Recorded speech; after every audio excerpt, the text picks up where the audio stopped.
How are you guys doing? What are we doing today? Hey, we're at the Smooth Skin Lounge in Studio City. Yeah. I'm getting to have some procedures today, some Botox and some fillers. You know, the normal. The normal. What exactly, like, what do they do here? Just Botox, fillers? What else do they do over here? It's like a med spa. They do all types of like injectables. They have other different like procedural things they'll do as far as lasers and whatnot. So a beautification one-stop shop. Yes. for this kind of procedure, Justin is a pro. I mean, for him, It's easy. this is like drinking coffee for him. That's true. But this is all kind of like what I do. I was telling you about the difference between, like, he has full-on plastic surgery, no plastic surgery, cosmetic procedures, cosmetic procedures. That's true. Exactly. So me is to maintain and enhance, and I think for him it's the same, right? To maintain what you Totally. have. Yeah. So this is not cosmetic surgery. This is just treatment stuff. This is cosmetic procedures. What is it? What is the difference? So surgery would typically require you to be under anesthesia or saying somebody's cutting something open or they're having to do something that's more invasive. This is less invasive. This is only really types of injectables, Exactly. lasers, and treatments, not surgery. This So is it's like not as intense. pre-surgery. If you want to fix or modify something and you want to try the invasive way, you can Yes. try with this, or then you can go with that, which is custom made Or you can implants. do all of it. All of All it. of it, All like of me. that. I was wondering how much you spend a month for just the treatments. Just depends on the month. I don't. You know, so For like March, like right now, how much is gonna cost whatever you're doing today, more or it's less? a few $1,000. Few thousand But yeah, but I mean, in the surgeries, I could spend 35 or 40,000 in one hit. So Exactly. So every 3-4 months you have to come and do the fillers, the touch-ups. You can do threads, video threads. That's true. But when it comes to surgery, well, he has to spend like $1 million on himself. So, yeah. so that's a number including everything, though, procedures and surgery. Correct. Yeah. Correct. Do you think in your lifetime you spent over like $1 million? I would think that I'm right around that number, yes. Yeah. For sure. What about you, Marcella? No, I never had plastic surgery, but on cosmetic procedures, probably like 50,000, something like that. But Okay. I'm willing to have a surgery, but I'm very scared. But Justin is probably convincing me because I've been with this guy for 5 years, and I mean, he looks amazing. She's so seen me through all of that stuff. I think, yeah, so I think I'm ready. Maybe a boob job coming soon, but I'm still considering. Is there going to be a point like an age where like I gotta stop this, or is this are you going to continue on till like you're elderly? I think I would continue on. Really? It's artsy, so it's not even necessarily like, oh, I'm doing this for other people. So I can't imagine wanting to stop because for me, I enjoy the creativity of it. So I think that it's exciting and fun. It makes me feel fresh and upkept. So it's like good grooming to me. It's like remodeling it's a trying house, to say, right, Justin? you know, Like you say? you're not gonna brush your teeth every morning. You're not going to like trim your body hair and be upkept and maintained. I mean, this is the same thing to me. Exactly, and I think for me the same. Until I feel that when things are starting to fall, I'm gonna try to lift them. But maybe at 80, I'm probably quit. When the doctors tell you When you the can't go doctors under tell- any sort of The anesthesia. doctor said me, Marcella, there's nothing that we can do right now. I'm not David Copperfield. I don't do miracles. So maybe that's the time that I say, okay, maybe that's enough. Have you ever had like a doctor or physician to like tell you like we can't do that, or like you're at the point of like, hey, we shouldn't do that surgery? I've had doctors that have said that they felt like potentially what I was asking was taking on too much risk or doing something they hadn't done before, so they weren't comfortable. So in that sort of a case, you know, if you really are dead set on doing it, you have to interview other people until you find someone that is potentially comfortable with that and knows that I understand the risks, and they also obviously understand those risks and are willing to take them. So it just depends. It's on a case-by-case basis. Right. What doctor you speak to and what their level of expertise is, right? Yeah, but Justin's a pro. If you guys want to have a consultation, call Justin because he actually knows the top surgeons in the world, and he has done all the procedures that you can ever imagine. So he's the guy to call. That's true. Well, are you guys gonna do like a reality show by any chance or anything? We did something a couple of years ago called the Plastics of Hollywood. Yeah. We tried to sell it. We didn't sell it quite yet. But we filmed for many different countries because the story was so amazing about the human doll house. So we filmed for different countries about the story of the Plastics of Hollywood. But plastic surgery has been on watch many times, and he's been on shows. So plastic surgery is a topic that I think it will never fade away.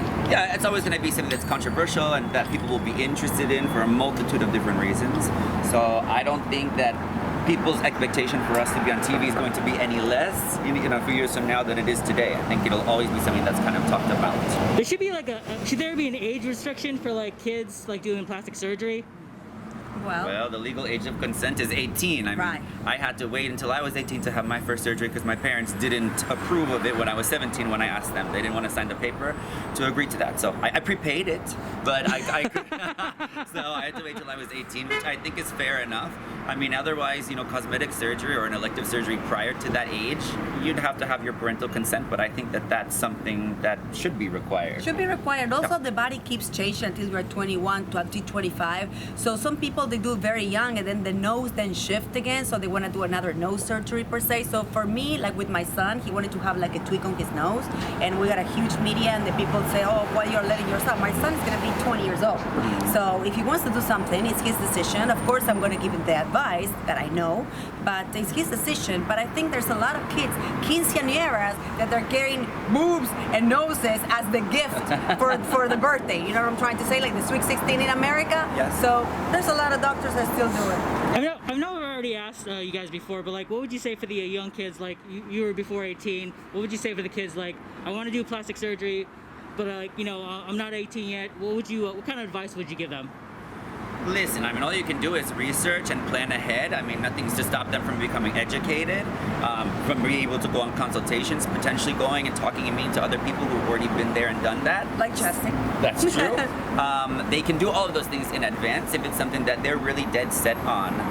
So I think that you can prepare yourself for that stage in your adulthood, but it's something that you probably need to wait. If your parents don't agree with, you're still technically there. There are people that are there to Yes. advise you, and you need to wait for that to be your own decision.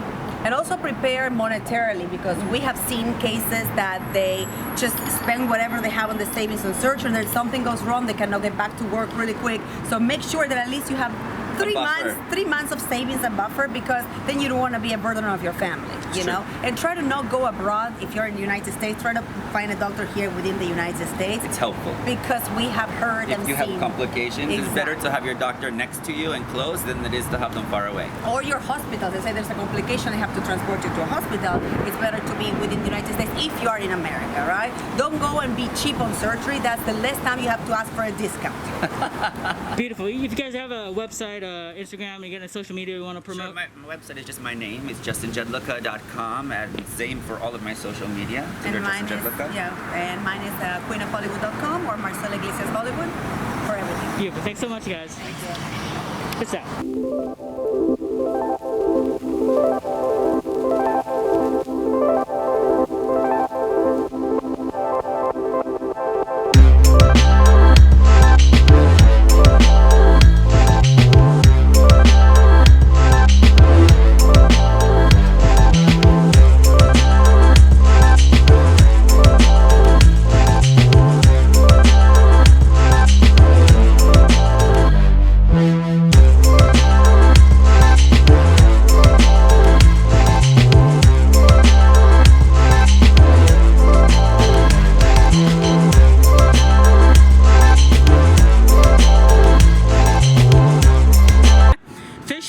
Is it open 7 days a week? We are open Tuesday through Saturday, and Sunday, Monday closed for now. Yeah. Tuesday and Saturday. Yes. And what do we get at Fish Pop? What's the best thing you could get? Best thing is like people order like usually like come here to try classic fish and chip. That's basically the cut, and they try and they really like it, so they want to try again other stuff. And then my signature, the spicy Junon fire, more like spice flavor. Yeah, that's the like most to sell. And then after like they try my fish and chip, the Junon fire, they keep ordering the Junon fire. Where can the people hit you up? Like Instagram? Where can they go find this out? So usually like Instagram. I mean, I don't have a sign or nothing. Just so I just post them on Instagram, the fishpop.la. That's how usually people know about this place, and then they just come in here and then order. Yes. Cool. Thanks so much. Thank you.